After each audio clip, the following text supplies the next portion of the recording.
Assalamualaikum warahmatullahi wabarakatuh.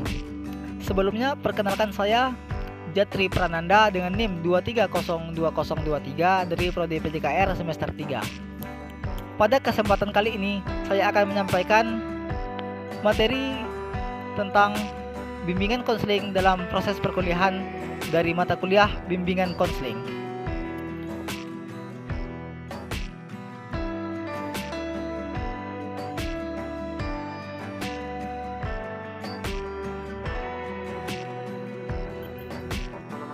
Setiap manusia dalam hidupnya tidak terlepas dari masalah-masalah yang dihadapi, dan tentu ia ingin memecahkan masalahnya sendiri. Masalah tersebut bersifat kompleks dan beragam serta berbeda tingkatannya, sesuai dengan perkembangan zaman dan persepsi manusia terhadap zaman itu. Dalam dunia pendidikan tinggi, mahasiswa tidak hanya menghadapi tantangan akademik, tetapi juga sosial, emosional, dan karir. Tantangan ini membutuhkan solusi yang terarah agar mahasiswa mampu menyelesaikan studinya dengan baik dan berkembang secara optimal. Disinilah pentingnya peran bimbingan dan konseling. Bimbingan dan konseling merupakan layanan strategis yang dirancang untuk membantu mahasiswa mengatasi hambatan dan memaksimalkan potensi mereka. Perguruan tinggi sebagai institusi pendidikan memiliki tanggung jawab menyediakan layanan ini untuk mendukung keberhasilan mahasiswa, baik dalam studi maupun kehidupan pribadinya.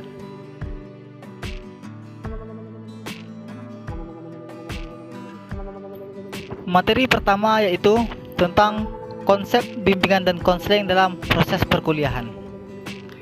Bimbingan dan konseling dalam proses perkuliahan merupakan suatu upaya sistematis untuk membantu mahasiswa dalam mencapai tujuan akademik, sosial, emosional, dan karir secara optimal. Fungsi utama bimbingan dan konseling di perguruan tinggi adalah memberikan dukungan kepada mahasiswa agar dapat menyelesaikan studinya dengan baik, mengembangkan kemampuan diri, dan mempersiapkan diri menghadapi dunia kerja. Selanjutnya, tujuan bimbingan dan konseling di perguruan tinggi. Yang pertama yaitu meningkatkan pemahaman diri. Bisa kita lihat di monitor. Maksudnya bagaimana? Maksudnya di sini, mahasiswa diarahkan untuk mengenal potensi, minat, bakat, dan kekuatan yang dimilikinya, sehingga mampu menentukan langkah yang sesuai dalam proses perkuliahan dan masa depan. Yang kedua, membantu pengambilan keputusan. Layanan ini membantu mahasiswa dalam membuat keputusan penting, baik terkait akademik, karir, maupun kehidupan pribadi. Yang ketiga, mengatasi masalah. Konseling berperan dalam menangani permasalahan seperti stres akademik, konflik interpersonal, atau ketidakmampuan beradaptasi dengan lingkungan kampus. Yang keempat, pengembangan karir. Di sini, mahasiswa diberikan panduan untuk mengeksplorasi dan merancang langkah-langkah strategis dalam membangun karir. Selanjutnya, pendekatan bimbingan konseling. Bimbingan dan konseling dalam konteks perkuliahan adalah layanan yang bertujuan membantu mahasiswa memahami dirinya, mengembangkan potensinya, dan mengatasi permasalahan yang dihadapi selama masa studi. Layanan ini mencakup pendekatan yang pertama ada preventif. Pada pendekatan ini, fokus pada pencegahan masalah melalui pemberian informasi dan pelatihan awal kepada mahasiswa. Contohnya, program orientasi mahasiswa baru atau PKKMB yang mencakup topik manajemen waktu dan strategi belajar efektif. Yang kedua ada kuratif, yaitu memberikan solusi atas masalah yang sedang dihadapi. Contohnya, sesi konseling untuk mahasiswa yang mengalami stres berat. Yang ketiga, pengembangan. Mendorong mahasiswa memaksimalkan potensi diri. Contohnya, pelatihan keterampilan kepemimpinan atau manajemen karir. Bimbingan dan konseling ini tidak hanya dilakukan oleh konselor profesional, tetapi juga dosen pembimbing akademik, mentor, atau pusat layanan mahasiswa di universitas. Selanjutnya, pelaksana bimbingan dan konseling. Pelaksanaan bimbingan dan konseling di perguruan tinggi melibatkan berbagai pihak. Di sini ada 4 pihak. Yang pertama itu konselor profesional. bertanggung jawab menangani masalah mahasiswa secara profesional melalui sesi konseling yang terarah. Yang kedua, ada dosen pembimbing akademik, berperan dalam memberikan arahan akademik serta mendukung mahasiswa dalam menyelesaikan masalah terkait studi. Yang ketiga, layanan pusat karir dan konseling mahasiswa, menyediakan program pelatihan, konsultasi, dan bimbingan terkait karir maupun pengembangan pribadi. Yang keempat, komunitas kampus, melibatkan organisasi mahasiswa atau mentor sebaya untuk memberikan dukungan kepada mahasiswa baru atau mereka yang membutuhkan. Apa pentingnya bimbingan dan konseling dalam proses perkuliahan? Jadi, menurut penelitian yang dilakukan oleh Santrok 2011, bimbingan yang baik dapat meningkatkan motivasi belajar, keberhasilan akademik, dan keterampilan sosial mahasiswa.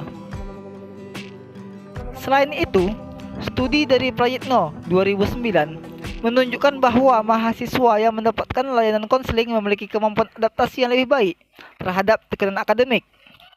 Dengan adanya bimbingan dan konseling yang efektif, perguruan tinggi dapat menciptakan lingkungan yang kondusif untuk mendukung perkembangan mahasiswa secara holistik. Selanjutnya, pengertian, fungsi, dan bimbingan mahasiswa. Yang pertama itu ada pengertian. Pengertian bimbingan mahasiswa. Bimbingan mahasiswa adalah proses pemberian bantuan secara sistematis, terencana, dan berkelanjutan kepada mahasiswa untuk membantu mereka mencapai perkembangan yang optimal, baik dari segi akademik, pribadi, maupun sosial. Bimbingan dan konseling di perguruan tinggi merupakan usaha membantu mahasiswa untuk mengembangkan dirinya dan mengatasi problem-problem akademik serta problema sosial pribadi yang berpengaruh terhadap perkembangan akademik mereka.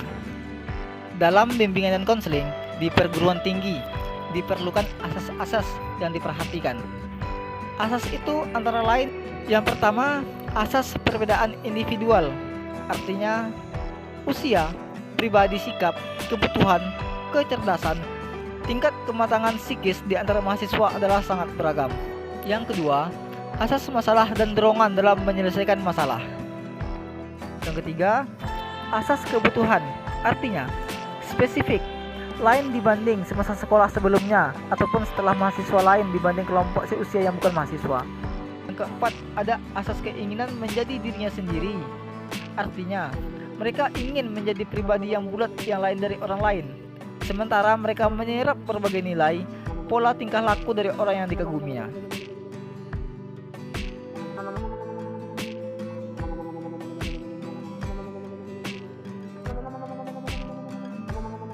Selanjutnya kita masuk ke fungsi bimbingan mahasiswa. Sebelum kita berbicara tentang fungsi, ada beberapa sifat pokok di dalam bimbingan dan konseling di perguruan tinggi. Yang pertama yaitu sifat pokoknya sifat pencegahan. Artinya, menunjuk pada segala usaha yang dilakukan kepada terbinanya suasana belajar, alat belajar, pengelolaan belajar, dan tingkah laku para dosen yang dapat membantu perkembangan pribadi dan proses belajar mahasiswa. Yang kedua, itu sifat koreksi. Artinya, menunjuk pada segala penyembuhan jika mahasiswa mengalami suatu yang tidak dipecahkan oleh dirinya sendiri dan memerlukan bantuan orang lain. Itulah dia dua sifat pokok dari bimbingan dan konseling di perguruan tinggi. Selanjutnya ada fungsi.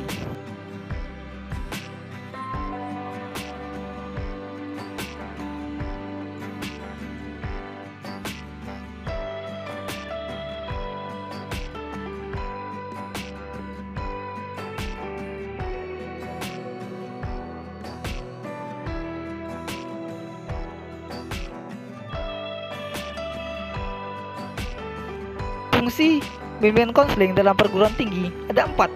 Yang pertama, pengenalan dan pemahaman yang lebih mendalam tentang kondisi, potensi, dan karakteristik mahasiswa. Yang kedua, membantu menyesuaikan diri dengan kehidupan di perguruan tinggi. Yang ketiga, membantu mengatasi problema akademik dan problema sosial pribadi yang berpengaruh terhadap perkembangan akademik mahasiswa. Yang keempat, fungsi pengembangan. Fungsi pengembangan ini memfasilitasi mahasiswa untuk meningkatkan kemampuan dan kepribadian mereka. Selanjutnya, tujuan. Di monitor bisa kita lihat ada beberapa poin tentang tujuan dari bimbingan mahasiswa.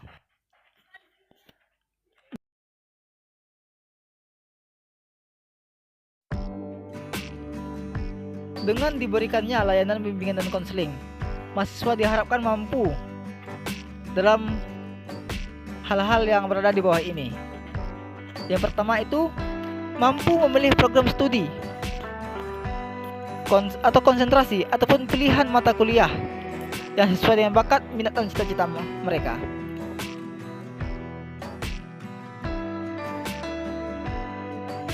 Yang kedua, mampu menyelesaikan perkuliahan. Segala tuntutan perkuliahan tepat pada waktunya. Yang ketiga, memperoleh prestasi belajar yang sesuai dengan kemampuan mereka. Yang keempat, mampu membina hubungan sosial dengan sesama mahasiswa dan dosen dengan baik. Yang kelima, memiliki sikap dan kesiapan profesional. Yang keenam, memiliki pandangan yang realistis tentang diri dan lingkungannya. Ini bisa kita lihat di monitor bersama-sama.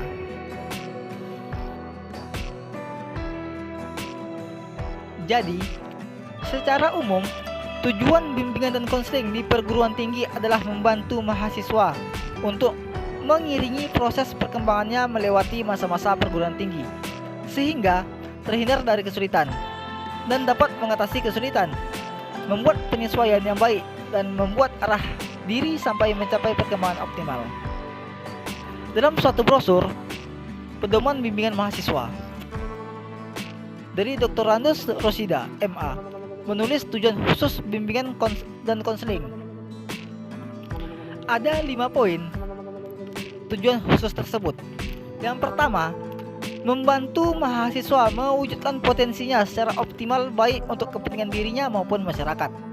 Yang kedua, membantu mahasiswa dalam menyesuaikan dirinya dengan tuntutan lingkungan secara konstruktif. Yang ketiga, membantu mahasiswa dalam usaha memecahkan persoalan yang dihadapinya.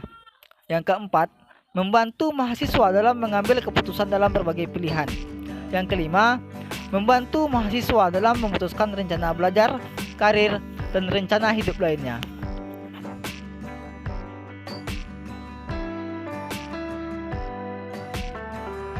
Baik, pada materi terakhir ada bentuk layanan bimbingan mahasiswa.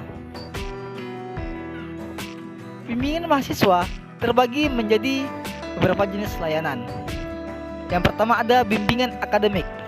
Ini membantu mahasiswa merencanakan program studi, mengatasi kesulitan belajar, dan menyelesaikan permasalahan akademik lainnya. Contoh, penyusunan KRS bersama dosen pembimbing akademik. Yang kedua, bimbingan karir, mendukung mahasiswa dalam menentukan arah karir yang sesuai dengan minat dan kemampuannya. Contoh, seminar tentang dunia kerja dan bimbingan penyusunan CV. Yang ketiga, bimbingan pribadi sosial. Pada bimbingan pribadi sosial ini, yaitu membantu mahasiswa mengembangkan hubungan sosial yang sehat dan menangani masalah pribadi. Contohnya, konseling terkait manajemen emosi atau konflik interpersonal.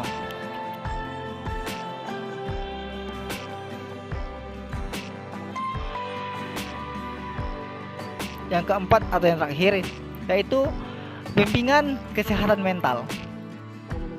Pada poin ini, meningkatkan kesejahteraan emosional mahasiswa melalui sesi konseling individu atau kelompok.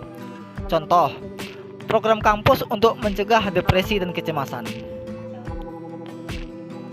Jadi, layanan ini harus didukung oleh sistem kampus yang terintegrasi, seperti pusat konseling mahasiswa atau Student Counseling Center atau divisi layanan karir. Itulah materi yang dapat saya sampaikan. Jadi kesimpulannya pada materi ini yaitu bimbingan dan konseling merupakan elemen penting dalam mendukung keberhasilan mahasiswa di perguruan tinggi. dengan pendekatan yang terencana dan sistematis. Layanan ini membantu mahasiswa memahami diri, mengatasi permasalahan, serta mengembangkan potensi secara maksimal. Oleh karena itu, perguruan tinggi perlu memastikan ketersediaan layanan bimbingan dan konseling. Oleh karena itu, perguruan tinggi perlu memastikan ketersediaan layanan bimbingan dan konseling yang berkualitas sebagai bagian dari komitmen mereka yang terhadap keberhasilan mahasiswa. Sekian yang dapat saya sampaikan, lebih kurangnya saya mohon maaf. Wassalamualaikum warahmatullahi wabarakatuh.